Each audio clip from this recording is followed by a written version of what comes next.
Donc, dans cette vidéo, je vais faire un résumé des objectifs du module 5 et démontrer le fonctionnement des API qu'on avait à créer. Alors cette semaine, on s'est attaqué aux bases de données en utilisant le système de gestion MongoDB. On était donc amené à se questionner sur les différents types de bases de données, puis en fait notamment comprendre l'intérêt d'une base de données non relationnelle, donc non SQL, comme Mongo, qui utilise plutôt des collections de documents versus ce qu'on retrouve habituellement dans les bases relationnelles dites plus classiques, là, qui est plutôt des tableaux et des lignes.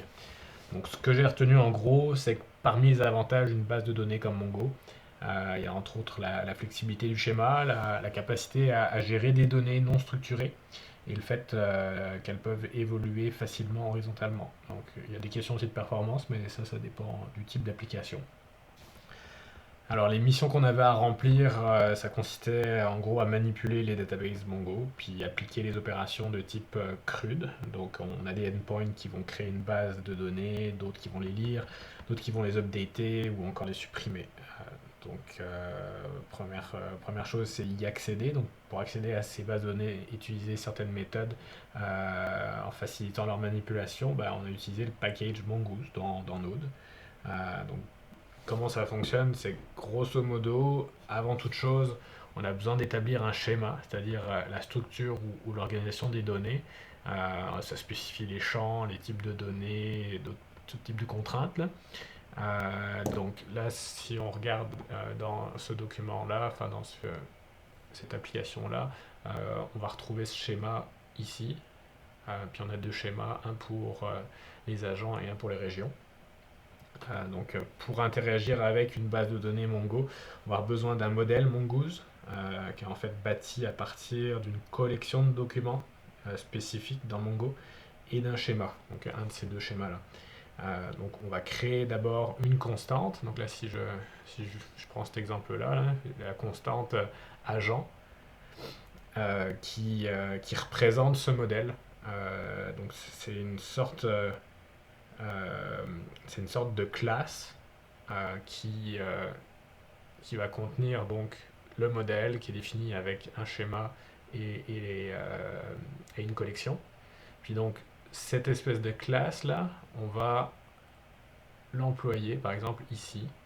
Donc là, on crée une variable qui va contenir un tableau d'objets à partir de cette ligne-là qui utilise donc comme la classe agent, puis en lui appliquant une méthode, donc ça peut être des points find, des points sort, puis donc ça va stocker l'information dans cette constante-là, puis on va pouvoir faire des opérations là-dessus. Ok, donc maintenant on va parcourir les différentes API. La partie que j'ai appelée 0, c'est les API précédentes qu'on voulait simplement rajouter au début de code. Donc c'est les hello, les statuts et les erreurs. La seule chose que je suis venu changer, en fait en réalité c'est même pas là-dedans que j'ai changé, c'est plutôt dans Postman. C'est de dire que, hop, dire ici que le port c'est 3004 au lieu du 3000 initialement la semaine passée, mais c'est exactement le même contenu. Ok, donc là je vais commencer à présenter la partie 1, donc les API d'agents. Donc le but c'est de faire des opérations crudes sur le tableau d'agents, créer des agents, supprimer, en updater. Donc la première c'est justement d'ajouter un agent. Et il y a des paramètres obligatoires, c'est first name, last name, email et région. Tout le reste ça peut être des valeurs par défaut. Donc tout ce qui est par défaut en fait c'est défini dans les schémas. Donc là on voit que first name, last name, email, région, c'est des strings, donc on attend des valeurs dans Postman. Et puis le rating, bien s'il n'y a pas de valeurs qui sont rentrées, on va suivre la valeur par défaut. Donc ici, si je vais dans Postman, on voit que j'ai rempli vraiment juste des champs pour les 4 champs obligatoires. Le reste, je ne l'ai pas rempli. Donc la beauté de la chose, là, c'est que si j'envoie, ça va créer un document qui contient non seulement les 4 paramètres que j'ai rentrés, mais qui va initialiser tous les autres. Donc comment ça marche si je vais sur le code. Donc là j'ai un fichier fonction.js qui vient en fait centraliser toutes les fonctions externes que j'appelle au travers du app.js là pour alléger le document. Donc là on appelle add agents. C'est cette fonction-ci. Donc là, on se crée une constante qui vient récupérer les valeurs de Postman, là, dans la partie body. Ça affecte les champs à cette constante-là. Cette constante-là, on la passe en argument ici. Et cette variable, on va récupérer un tableau d'objets, un tableau de documents dans le fond, basé sur le modèle agent. Et donc là, ça va créer un nouveau document. Donc là, si j'avais plusieurs, je pourrais également rentrer plusieurs agents ici. Là. Ça m'en créerait tout autant. Ce serait un tableau avec plusieurs agents, donc plusieurs documents. Là, j'en ai rentré un, parce que c'était, je pense, ça qui était demandé, mais c'est assez flexible pour en créer plusieurs. Donc on voit que ça a fonctionné, puis on voit que ça a renvoyé aussi un message qui dit que ça a fonctionné, puis response body, agent ajouté avec succès. Alors, deuxième mission, c'est de faire un endpoint agent et de faire un get là-dessus pour récupérer tous les agents triés par ordre alphabétique et par last name. Dans l'API précédent, j'ai créé juste un agent, donc là, je vais simplement invoquer une variation de ce endpoint où j'ai mis plus d'agents. Donc là, je l'envoie. On obtient plus d'agents, plus de documents. Donc maintenant, on va pouvoir utiliser la fonction agent qui va faire le tri. Donc si j'envoie ça, on obtient une liste d'agents triés par ordre alphabétique au niveau du nom. Donc Babel, Boberson, Bossman, Canyon. On voit que ça c'est croissant, on part de A, ça va vers Z. Et ouais, c'est pas mal tout. Donc là, au niveau du code, on va utiliser les méthodes .find et .sort sur le modèle. Là, le sort, si on met rien dans le find, ça récupère tous les documents, donc chacun des agents. Puis sort, last name, on va prendre la clé, puis si c'est 1, ça veut dire que ça trie en ordre croissant alphabétique, et moins 1 dans l'autre sens. Donc là, 1, c'était la valeur qu'on voulait, puis on fait une réponse sous format JSON avec la variable agent. Ok, troisième mission, c'est de faire un gate pour obtenir les agents triés par évaluation et filtrés par région. Donc dans Postman, on veut sélectionner une région, choisir une valeur, par exemple Nord ici. Au préalable, ce que je ne vais pas montrer, c'est que je suis allé recréer le tableau d'agents en rajoutant les paramètres initiaux rating et fee, parce que celui d'avant ne contenait pas cette information-là. Donc là, pour pouvoir trier en fonction de rating, je l'ai régénéré. Donc là, si j'invoque agent par région pour le Nord, j'envoie. Et là, on se rend compte que tous les documents ont la région Nord, et que si on regarde les notes, rating 100, 95, 92, 92, 70. Donc c'est bien trié par évaluation de la note la plus haute à la note la plus basse. Au niveau du code, par rapport au deuxième endpoint où on récupérait tous les documents, ici on vient mettre une condition dans find, donc on lui dit filtre simplement les documents qui correspondent à l'input région qu'on a récupéré avec le query ici, et ensuite tu me le classes par rating, -1 dans l'ordre décroissant. Alors, quatrième mission, ça va être d'updater, cette fois-ci, les informations d'un agent. On va autoriser uniquement la mise à jour des champs first name, last name, email et région, et on envoie une erreur si l'agent n'existe pas déjà. Dans Postman, ici, j'ai deux champs first name, last name, puis j'ai first name new, last name new, email new, région new. Ce qu'on fait avec le code, en fait, on va l'exécuter d'abord. Donc là, théoriquement, s'il n'y a pas d'agent Bob Boberson dans ma database, ça va m'envoyer un message. Sinon, ça va faire cet ajustement donc, de Bob Boberson en Jésus-Christ. J'envoie. Ok, donc là on se retrouve avec Jésus-Christ.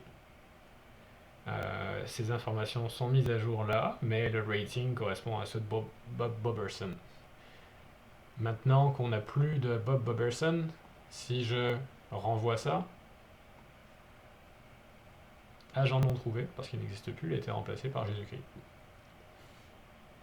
Alors, au niveau du code, ce qu'on fait, c'est qu'on récupère les données de Postman avec un rugbody et on va ajouter un champ en fait, une constante qui liste les champs autorisés pour la modification, donc first name, last name, email et région. On va d'abord filtrer le tableau agent pour trouver la personne, donc avec seulement find one, on ne les voit pas tous, on veut juste lui, puis on veut récupérer, on veut le trouver avec son prénom et son nom.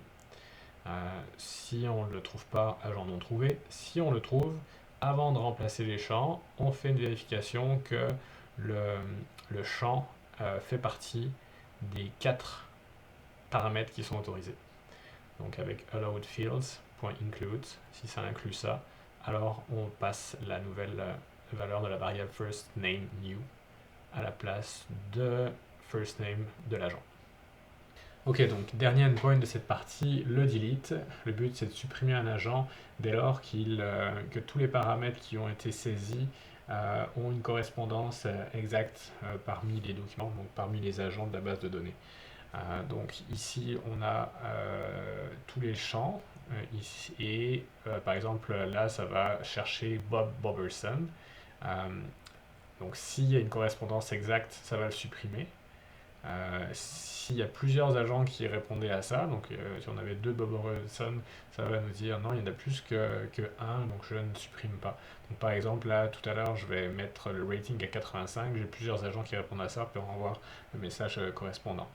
Donc faisons le test. Déjà, je choisis par exemple Bob Robertson avec cet email-là. Théoriquement, il y en a juste un qui répond à ça. Si j'envoie, suppression réussie de un agent. Donc si je réenvoie encore, on sait que Bob Robertson a été supprimé. Il n'y a pas d'agent qui répond à la requête. Voilà. Donc maintenant, je vais refaire la collection. Donc là, un petit automatisme, je supprime, je recrée la base de données complète. Ok, donc là, je suis certain d'avoir plusieurs agents qui ont un rating de 85. Si je fais envoyer, la requête doit renvoyer un seul agent, 3 trouvés. Donc pas de suppression si on ne répond pas parfaitement aux paramètres, c'est-à-dire il faut simplement avoir un agent. Et donc on doit renvoyer une erreur et ne pas supprimer si une demande est incorrecte ou si plusieurs enregistrements sont renvoyés. Donc au niveau du code. Ce que j'ai fait, avec ça on récupère les données de Postman. On commence par vérifier s'il y a des paramètres de requête. Donc on compte le nombre de paramètres dans le query params. Si c'est égal à 0, on lui dit qu'il lui en faut plus, il lui en faut au moins un de paramètres. Ensuite je vérifie qu'il y ait au moins un agent, qu'il y ait un agent qui réponde à la requête. Donc si c'est 0, il n'y a pas d'agent. Si c'est supérieur à 1, on veut dire qu'il y a un seul agent qui doit être trouvé pour opérer la suppression. Puis sinon, un message d'erreur. Si tout s'est bien passé, on a aussi un message de réussite. Et donc on est rendu à la partie 2, l'API région. On a le premier endpoint à faire, c'est un post region create. Le but, c'est de faire une collection qui comporte 4 documents, un pour le nord, un pour l'est, le sud et l'ouest. Ce qu'on va chercher à déterminer, c'est en fait suivant ce schéma-là, region schema, schema. Donc, on a la région, l'adresse, total sales, manager, puis top agent. Donc, top agent, c'est les 3 meilleurs agents basés sur les ventes pour chacune des régions. Le manager, on va générer 4 nouveaux agents, puis on va leur donner la position de manager, puis le but c'est d'ajouter le nom de l'agent dans ce champ manager. Puis ensuite total sales, ça va être faire un calcul pour chacune des régions, de sommer tous les agents et même les managers, leur chiffre de vente et de renvoyer le total. Donc pour ce faire, on va commencer par... Je vais déjà commencer par rajouter les 4 nouveaux agents. Donc par acquis de conscience, je vais être certain, je vais supprimer en fait la collection d'agents qui pourrait exister. Donc là, j'en ai supprimé 21. Je la recrée. Comme j'ai fait des manipulations avec avant, je voudrais repartir sur une page vierge. Puis là, je fais agent create, les 4 nouveaux agents. On voit qu'il y a une propriété isManager que j'ai établie sur true. Donc là, si je les ajoute, on a ces nouveaux agents qui ont été ajoutés. Puis on va les vérifier tout de suite dans la base de données. Si je rafraîchis les agents, on devrait en avoir 25. Là, il y en avait 21. Donc on en a bien 25. Si on va sur la deuxième page, on va voir que les derniers qui ont été ajoutés, c'est les managers. Donc une fois que ça c'est fait, on va créer le tableau de région. Donc dans le body, on a ces régions-là. Je vais supprimer un éventuel tableau qui existerait.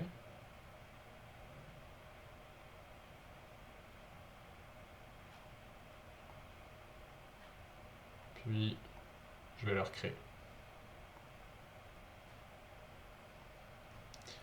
Petite mise à jour.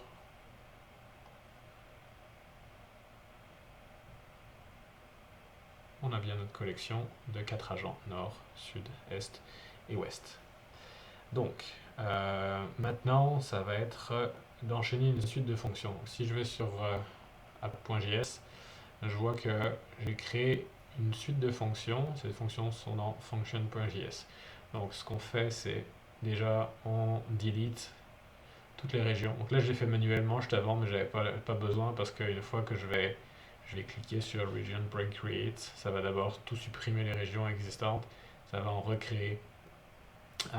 Puis ensuite, on va avoir Top Agent by Region, updater les champs, ensuite updater le manager, faire le calcul des total sales et updater le champ total sales. La fonction 1.1, c'est add regions. Donc, on récupère le reg body, on le met dans une constante regions data qu'on vient mettre en argument dans cette méthode .create appliquée au modèle region. On se récupère une variable created regions qui représente l'objet qui va contenir les documents et on retourne created regions. Dans la fonction 2.1, on vient filtrer les meilleurs agents par région. On récupère déjà tous les agents dans le modèle agent. On filtre seulement les agents, on ne veut pas que les managers en fassent partie. On stocke ça dans la constante allAgents. Puis ce qu'on va faire, là c'est un peu plus manuel parce que je ne connaissais pas au moment où j'ai créé ce code-là toute la partie aggregate qu'on peut faire dans MongoDB, mais ça fonctionne de cette façon-là. Donc là je me suis fait un tri ordonné d'abord par région et ensuite par vente décroissante. Donc en faisant ça, on se retrouve par exemple avec toute la région Est, tous les agents de la région Est, puis le meilleur, le deuxième, le troisième, etc. Donc ce tableau trié, on va s'en servir ici dans ce for each. Donc on se crée une constante qui initialise un objet. Et pour chacun des agents, on va vérifier tout d'abord est-ce que la région de cet agent-là existe. Si elle n'existe pas, alors on initialise finalement c'est une valeur sous forme de tableau. Puis cette valeur-là, on va venir la compléter à mesure qu'on progresse dans le for each. Donc on commence par l'initialiser si on n'avait encore jamais rencontré d'agent de cette région-là. Puis dans la deuxième if, on vérifie est-ce qu'il y a moins que 3 agents qui sont dans ce tableau. Si c'est le cas, on vient faire un point push pour ajouter l'agent. Étant donné que c'est en ordre décroissant de vente, les 3 meilleurs agents vont être contenus dans ce tableau. Et on retourne cette constante-là pour l'utiliser dans la fonction suivante. Donc la fonction 2.2 va nous permettre d'updater les champs de top agent dans la base de données des régions. Donc, ce qu'on va faire, c'est qu'on on va récupérer ce qu'on a fait dans la fonction 2.1, c'est-à-dire un objet qui comporte comme clé chacune des régions et comme valeur les meilleurs agents. Et ensuite, on va faire un object.entries pour convertir cet objet-là en tableau qui contient des clés valeurs. Ça va nous permettre ensuite d'utiliser la fonction .map qui est disponible sur des tableaux, non pas sur des objets. Et pour chacun des objets, on va appeler cette fonction-là. Donc ça, cette fonction, elle va d'abord récupérer le nom des agents. Donc on va stocker dans cette constante-là le nom des agents concaténés, donc le first name et le last name. Et ensuite, on va aller simplement faire un update sur le modèle région en attribuant à la clé région la valeur région de l'agent en question. Et on va attribuer à top agent le tableau agent names qu'on a récupéré juste avant. Donc la fonction 3 sert à updater les managers dans la base de données des régions. Donc, première étape, ça va être de retrouver ces managers. Donc là, c'est dans la base de données agents qu'on va filtrer les managers, en fait les agents dont la propriété isManager est définie sur true. Puis ensuite, sur cette liste d'agents, on va faire une boucle agent par agent, récupérer leur région et ensuite attribuer à cette constante full name la concaténation de first name et last name. Puis enfin, on fait un update sur la base de données région. Donc on va filtrer la région qui correspond à la région de l'agent qu'on est en train de regarder. Puis on va lui attribuer son champ manager, le manager full name qu'on a déterminé plus tôt. Donc on est rendu à la fonction 4.1 qui consiste à calculer le total des ventes par région. Donc comme d'habitude, on récupère tous les agents par un agent.find. On initialise une constante de somme des ventes par région dans un objet vide. Et ensuite, on fait un for each sur chacun des agents. On attribue à la constante région la région de l'agent en question, les sales de l'agent en question dans la constante sales. Et le premier if consiste à regarder si dans cet objet-là, est-ce qu'on a déjà un clé valeur qui a comme clé la région de l'agent en question. Si ce n'est pas le cas, on initialise la somme des ventes à 0. Et la prochaine déclaration, c'est d'ajouter à la somme existante la nouvelle vente. Et donc à chaque fois qu'on va décrire un nouveau agent, on va ajouter son sales au total. On retourne les résultats dans un console log et on exporte ou on sort ce résultat via le return pour exploiter dans la fonction suivante qui va updater ce résultat. Et enfin, dernière étape, la fonction 4.2 qui update les total sales par région. Donc on vient récupérer le résultat de la fonction précédente, total sales by region, et on va simplement faire une boucle qui va lire dans l'objet clé valeur qui contient région et la somme des ventes. Puis on va aller chercher dans la database, on va faire un update, puis on va donc chercher la région qui correspond à la région qu'on est en train de regarder dans Sum Sales, et on va attribuer à Total Sales la somme des ventes pour cette région. Finalement, pour conclure la présentation de ce endpoint, on va simplement faire une vérification entre les résultats que j'obtiens par Excel et les résultats du tableau qui ont été mis à jour dans la base de données. Ici, j'ai simplement récupéré le tableau d'objets que j'ai converti en Excel. Et j'ai fait à partir de ce tableau-là un tableau dynamique croisé qui me permet en fait de classer par région et par agent en ordre décroissant pour les sales. Ça revient un peu à ce qu'on a fait.